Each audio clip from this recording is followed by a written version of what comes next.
MA final paper 7 हमने शुरू किया था रैयतवाड़ी व्यवस्था। मैं कल आपको बता रही थी कि रैयतवाड़ी जो व्यवस्था थी वो मद्रास प्रदेश में लागू की गई थी और उसकी क्या क्या विशेषताएं थी और उसको लागू करने की क्या वजह थी और उसका स्वरूप क्या था, ये हमने पिछले वीडियो में देखा था। मैंने आपको बताया था कि किस तरह से 1792 में जब परमानेंट सेटलमेंट लागू किया गया, उसी समय मद्रास में कृषकों के साथ ये व्यवस्था की गई और इसे रैयतवाड़ी व्यवस्था का नाम दिया गया, जिसमें पहले जो अधिकार जमींदारों को दिए गए थे वो अधिकार अब किसानों को दिए गए थे। अब देखिए रैयतवाड़ी भू राजस्व प्रणाली के गुण क्या थे। कल मैंने आपको बताया था कि इसका स्वरूप क्या था, किस तरह से रैयतवाड़ी सिस्टम जो था वो उन्होंने डेवलप किया था।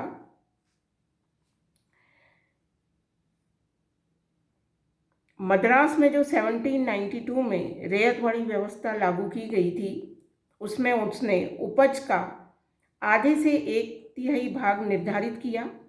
ये राशि बहुत अधिक थी तथा किसानों पर इसकी वजह से काफ़ी बोझ पड़ गया था। उन्हें भूमि कर नगद चुकाना पड़ता था। मैंने आपको बताया था ना कि डायरेक्ट जो है वो गवर्नमेंट के पास किसान नगद भूमि कर जो है वो चुकाएगा, तो वो जो नगद भूमि कर था वो ये लोग काफ़ी कठोरता से वसूल करते थे। अतः जो वो किसान था वो महाजनों के चुंगल में फंसता गया था। हमारे जितने भी इतिहासकार हैं जैसे R.C. दत्त हैं, उनका मत है कि इस व्यवस्था से सरकार की आय तो बढ़ गई किंतु कृषकों की मृत्यु दर बढ़ी। इससे जो किसान थे बेचारे, उस पर इतना ज़्यादा कर हो गया कि वो लोग महाजन के चुंगल में फंसता जाता था और बिना वजह किसान को भूखमरी का, गरीबी का सामना करना पड़ता और किसानों की मृत्यु दर इससे बढ़ गई। बाद में देखिए मुंबई में भी रैयतवाड़ी, बम्बई में भी रैयतवाड़ी व्यवस्था को इन लोगों ने 18 लागू किया। पेशवा से जीते गए प्रदेशों में इस व्यवस्था को लागू किया गया क्योंकि कई जगह पर किसानों ने, क्योंकि इतना ज़्यादा लगान हो गया था कि किसानों ने खेती करना ही बंद कर दिया था। तो ये व्यवस्था प्रारंभ में 30 वर्षों हेतु निर्धारित की गई थी, किंतु ये कठोर तथा अनुमान पर अधिक आधारित थी। अतः बाद में इसको वापस, इस व्यवस्था को ठीक किया गया, इसमें सुधार किया गया। अब देखिए रैयतवाड़ी जो भू राजस्व व्यवस्था थी उसके गुण क्या थे। ये तो हमने देखा कि इसमें इसका स्वरूप क्या था और इसमें कई तरह की समस्याएं थी।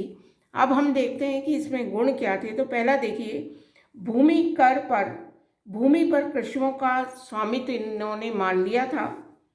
स्थायी बंदोबस्त में जो व्यवस्था थी उसके अंतर्गत भूमि कर जो था वो जमींदार के साथ तय किया गया था।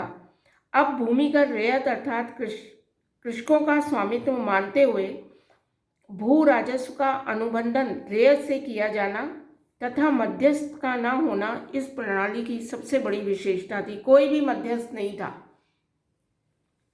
डायरेक्ट कृषकों में और सरकार में अनुबंधन हो गया था। उसको ये पता था कि उसको कितना राजस्व देना है और उसको ये राजस्व कहाँ पर जमा कराना था। दूसरी महत्वपूर्ण जो बात थी वो ये थी कि बंजर भूमि को जोतने की इसमें व्यवस्था की गई।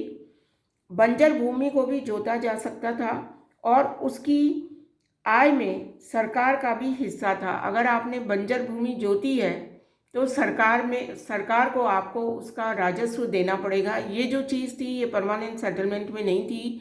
उन्होंने जिस चीज़ पर फसल नहीं हो रही थी उसको छोड़ दिया था और उस पर किसी भी प्रकार का लगान उस समय फिक्स नहीं किया था। पर यहाँ पर उन्होंने बंजर भूमि को भी लिया। अगर आप उसको कल्टीवेटेड करते हो, जोतते हो, तो आपको उसका भू राजस्व देना पड़ेगा। कृषकों को स्वतंत्रता दी सैद्धांतिक रूप से कृषक अधिक स्वतंत्र थे। इसमें निजी संपत्ति के लाभ अधिकतम व्यक्तियों में बांटे जा सकते थे। सरकार व रैयत के बीच सीधा संबंध स्थापित हो गया था। प्रत्यक्ष रूप से तो ऐसा ही लग रहा था कि भाई जो किसान है वो सरकार के बीच कोई बिचौलिया नहीं है, जिससे लोगों का सरकार की न्याय व्यवस्था पर अधिक विश्वास भी उत्पन्न हुआ कि जो सरकार है वो किसानों के हित की रक्षा कर रही है। किसान तथा सरकार के बीच घनिष्ठ संबंध। इस व्यवस्था के अंतर्गत किसान का संबंध सरकार से स्थापित हुआ। इसके अंतर्गत यह व्यवस्था की गई कि जब तक भूस्वामी निर्धारित लगान देता रहेगा, उसे अपनी भूमि के स्वामित्व से वंचित नहीं किया जाएगा। इससे किसानों तथा सरकार के बीच जो है वो संबंध अधिक घनिष्ठ हो गए थे। राजस्व वृद्धि में सहायता मिली। इसके अंतर्गत गांव के कृषक से राजस्व तय किया जाता था, जिससे अंग्रेजों के राजस्व में भी वृद्धि हुई। कृषकों को कृषि को उन्नत बनाने की भी प्रेरणा मिली कि भाई भू राजस्व अधिक है मान लो, तो वो उत्पादन अधिक करें ताकि उनके पास अपनी जो प्रॉफिट है वो अधिक से अधिक बच जाए। तो इस प्रणाली से किसानों को परिश्रम द्वारा कृषि को उन्नत बनाने की प्रेरणा मिली, क्योंकि लगान देते रहने तक भूमि पर उनका स्वामित्व माना गया था। ये प्रणाली किसानों तथा सरकार दोनों के लाभदायक रही।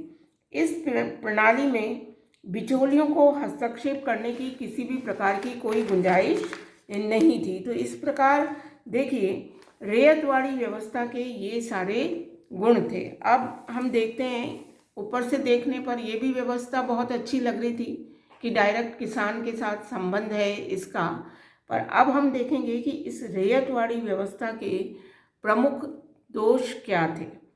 तो सबसे पहला तो दोष इसका ये देखिए कि ये सबसे महंगी व्यवस्था थी। ये व्यवस्था जमींदार व्यवस्था या स्थायी बंदोबस्त से भी अधिक महंगी सिद्ध हुई। इसमें प्रशासन का कार्यभार भी बहुत अधिक बढ़ गया, क्योंकि कलेक्टर को लगान एकत्रित करने का कार्य सौंपा गया था। लगान दर तय करने के लिए सरकार को अधिक गहराई से हिसाब का अध्ययन करना पड़ा, जुताई की वास्तविक स्थिति जाननी आदि आवश्यक हो गई, और ये प्रशासन पर अधिक कार्य लाद दिया इसने। तो ये जो चीज़ थी वो सरकार के लिए बेनिफिशियल नहीं हुई, बल्कि सरकार को है ना, उनको ये हिसाब रखना पड़ता कि कितनी तो फसल हुई है, कितना लगान एकत्रित करना है।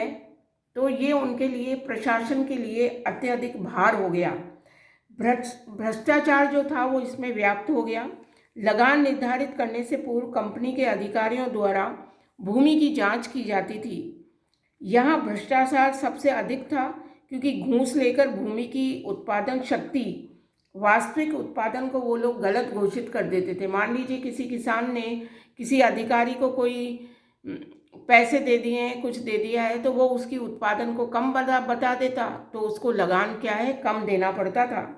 दक्षिण भारत की भौगोलिक स्थिति की जानकारी नहीं होना, ये एक इसका बहुत बड़ा दोष था कि दक्षिण भारत की भौगोलिक स्थिति के बारे में अंग्रेजों को किसी प्रकार की कोई जानकारी नहीं थी। भूमि के आधार पर ही अन्य जमीनों का कर भी निर्धारित। उन लोगों ने क्या किया, गांव के एक भाग की भूमि के आधार पर, है ना, मान लीजिए देखिए हमारे यहाँ भारत में बहुत ज़्यादा वेरिएशन है।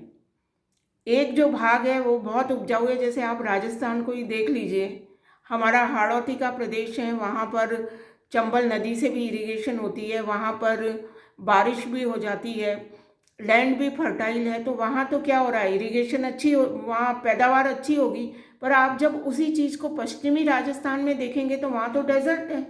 तो आप इधर हाड़ौती का दक्षिणी वाला भाग में जो आप लैंड रेवेन्यू कलेक्ट कर रहे हैं, वो लैंड रेवेन्यू आप वेस्टर्न राजस्थान में कैसे कलेक्ट कर सकते हैं।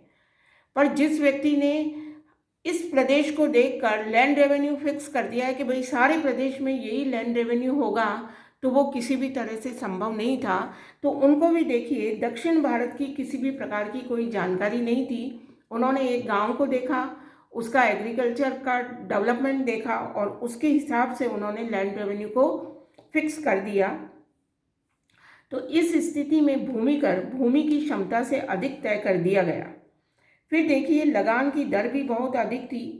इस व्यवस्था में लगान की दर बहुत अधिक थी। किसान इतनी अधिक लगान की राशि चुकाने में असमर्थ था, वो इतनी राशि चुका ही नहीं सकता था। इससे किसानों की जो स्थिति थी वो बहुत ज़्यादा दयनीय हो गई। किसान से भूमि छीनने का प्रावधान था। यदि किसान भूमि कर चुकाने में असमर्थ रहता था तो सरकार उसकी भूमि को छीन सकती थी। ये तो किसान को हमेशा बेचारे को एक भय बना रहता था कि उसका गुजारा कैसे चलेगा।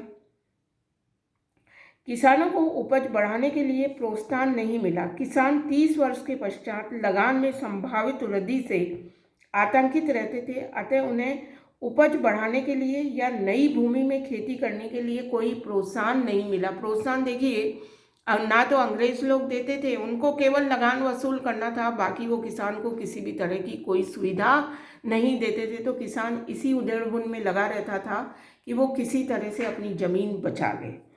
राजस्व अधिकारियों द्वारा कठोरतापूर्वक लगान वसूल किया जाता था। जो अधिकारी थे, क्योंकि कैश लगान लेना होता था, तो वो किसानों से बहुत ही कठोरतापूर्वक लगान वसूल करते थे और किसान को अल्टीमेटली साहूकार के पास जाना पड़ता था और कभी कभी उसे बहुत अधिक ब्याज पर या अपनी ज़मीन को गिरवी रखकर या मकान को गिरवी रखकर उसको ये लगान चुकाना पड़ता था। तो इस तरह से ये जो व्यवस्था थी वो किसान के हित में बिल्कुल नहीं थी।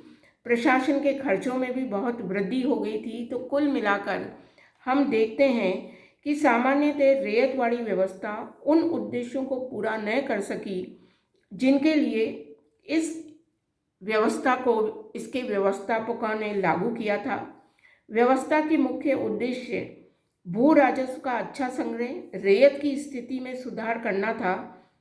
किंतु जहाँ तक हम इस व्यवस्था को देखें, ये दोनों ही संकल्प जो थे वो पूरे नहीं हुए थे। तो इस तरह हम देखते हैं कि रैयतवाड़ी व्यवस्था जो थी वो भी असफल रही।